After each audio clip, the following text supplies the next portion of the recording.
break inside and enter through the windows of your mind. How can I control this poisoning of the soul? These lies that blind your eyes, blinded by the lies. Have your eyes been blinded by the lies? Have your eyes been blinded by the lies? Yes, your eyes are blinded by the lies. Yes, your eyes are blinded by the lies.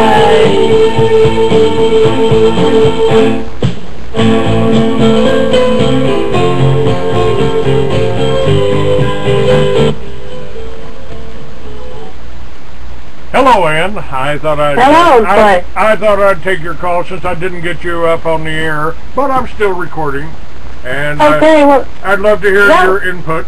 By the way, did you get my book all right, Mr. Babylon? Yeah, thank you. Yeah, I got it. And folks, well, that's a lot. There's a lot to it. Yeah, you've been through a lot, and you're still alive, and you're still trying to get people to listen to the truth. Trying. It's hard. Yeah. People are afraid. It's just like Red said. You know, they've just been dumbed down. But folks, you can get the Mystery Babylon. I've got them in stock now. I've got them in stock, and I got my other books in stock, my fiction books. But you can read them instantly for $20. For $35, you can get the PDF version, so you can start reading it, and then you can get the signed copy of Mystery Babylon. This is this is the one I'm holding up here in front of the camera, and is the large print edition. That was $40, but I did pretty good at the conference there, the Tesla conference. But I'm so glad. I had a lot of Tesla books also, and I told people, I said, now this is my fiction. This One Bloody Alabaster Eye. This is fiction, but it's got a future segment in it, and it's more believable than my nonfiction. Yeah. I mean, it is everything in my nonfiction book in Mystery Babylon is true, and it's a little like an autobiography with a couple of thousand years of biblical history thrown in. Right. Which is unique and interesting. I was real happy to hear Red Beckman. I hadn't heard of him before. What he said about the law that never was he was referring to the 7th Amendment, was he not? Yes. And, okay. That not only applies to judges, but any lawyers. Well, that's right, and that's why they destroyed the War of 1812, I believe. Was fought to destroy the 13th Amendment, the real 13th Amendment. The original, yeah. Which exactly. barred lawyers. So they could have the law society, and they could be a ruling class over us. That's what it amounted to. They were the ruling class, and we're the peons. That's right. And this is going to change that, and I really appreciate that info, because I knew that lawyers were officers of the court. I didn't put that together with the fact that makes them government agents. That's right. That's okay. right. So then, their first loyalty is to the International Bar Association, and then their second loyalty is to the American Bar Association, and their local bar association, and then the local court system, and then the person they're supposed to be defending is number 5. So that is definitely a conflict of interest, big time.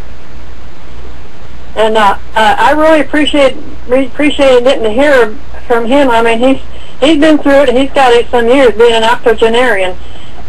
He's got some years and experience on it, and I really appreciate hearing that. I didn't know the remedy. I knew there had to be a remedy some way, but I didn't know where it was, and I really appreciate that. I'm going to get to your website as soon as I can. I have to go to the library because I got two dead computers, and I have to make arrangements. But I have to go to the library and get on your website so I can get that book. And you've got his books on, right? I beg your pardon? You've got Red Beckman's books, The Law That Never Was, and others? I believe I have them back. No, I don't have The Law That Never Was, but that's available on, I'm sure, Amazon or someplace like that. Okay, I can Google that and find out. But boy, what a remedy! Boy, I'll tell you, it was kind of it was kind of interesting. I thought Red sure gave me a lot of credit for this whole patriot movement, didn't he? Yes, and that's good. Because we got 362 people. We got 362 people out there watching Blog TV right now, and I'm recording this. And I'm telling you, folks, you can call me at 505-908-9498. Talk to me personally and order a book. I don't have time just to bullshit. I got a lot of work to do. I'm running 4 websites. I'm putting up on YouTube. I've got products to sell now. I've got books to sell. I'm going to be doing probably doing a book signing here in Tucson. I'm working. I got the numbers and names for some of the bookstores to work with, and you know, folks, we are. I mean, more and more people are waking up. I've been demonized as a right-wing extremist, as a radical, as a militia guy, as a Christian identity, whatever you can think of, whatever they could say negatively about me. They try to do that, and they get the press, so they get a little bit more circulation. But we're starting to, the small presses are starting to take over, the small newspapers are starting to take back over, the websites are starting to take back a lot of audience, and you know, just like Ron Paul was a subscriber of mine for 10 years. He was Red Beckman influenced me, I influenced Ron Paul, and now we're doing it, you know? We're taking back America, folks. And Red had it absolutely right. The banks and the energy companies, I mean, think about how many millions and billions of dollars we spent on killing Indians to mine uranium, to make bombs and weapons for the Soviet Union, for Israel. 500 nuclear weapons, 400 nuclear weapons in Israel, and we got tons of nuclear weapons stored up there in Albuquerque, where I was just at. It's you know, this is what we're fighting against. We're fighting against the people with all the money that have been running the world for 2,000 years. So the battle's never stopped, folks. It's never been easy to be free, but we keep breaking away and breaking away and breaking away and making things better for different times of history, different problems, different problems, different people in charge, but it's the same plan, laid out protocols of the elders of Zion. That's not to say that, you know, all Jewish people are bad any more than all Palestinians are terrorists or all Arabs are Muslims. There's a lot of us that just don't bow our knee to any religion, and I think the religions are the control factor, and they want us fighting with each other. It's called divide and conquer. Yeah, I think you're right.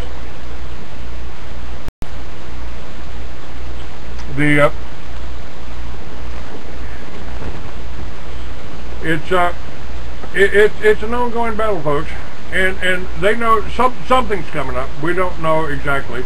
They've got their own plans. They've got the deep underground bases. So if a planet or asteroid hit, if there's tsunamis, if a volcano blows, they're getting prepared for it. Because as soon as you are disarray, then think about this, man. Let me ask you about this, because people don't think this way. They don't think this way. How many Americans lost their homes last year? How many Americans became homeless? A lot of them. And I've heard about out in California and in other parts around the country, there are tent cities springing up. That's pretty accurate, isn't it? Yes. So we have created here this Zionist-controlled government, the Zionist-controlled media have turned Americans, white Christian Americans, into refugees. Refugees, yes. If you're homeless and living out there in a tent city, you're a refugee, and you're probably not even hearing my voice because you don't have internet connection. If we start the Liberty Villages that I've outlined here, we're talking about low-cost structures that you can get in and live in for $3,000. You might live the way they used to live, but you can live and live pretty comfortably and grow your own food and never worry again about a truck breaking down and your grocery store shelves being empty. Do what my grandmother did. Can your own food. Grow your own food. She always had a backyard garden. She always had the best food in the world. we can go back to that, and if we work together in a village setting, then we've got a little bit of backup, a little bit of protection.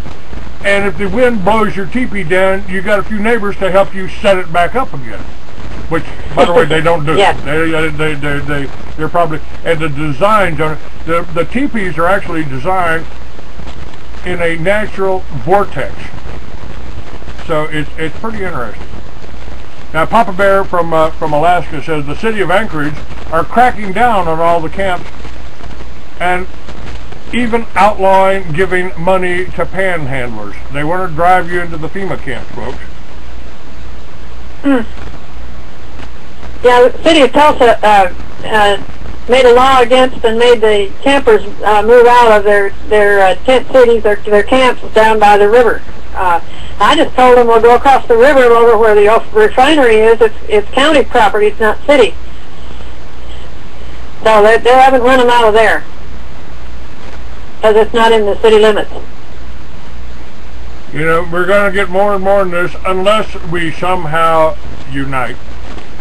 Unless we, and folks, I think I've got the power to do that if I have your support. If you order a book, if you send $20 donation, if you do something out there, let me know you're out there. Let me know you're listening. And you know, I'm not trying to tell you. I'm not trying to sell you a pig in a poke here. And you've got the book.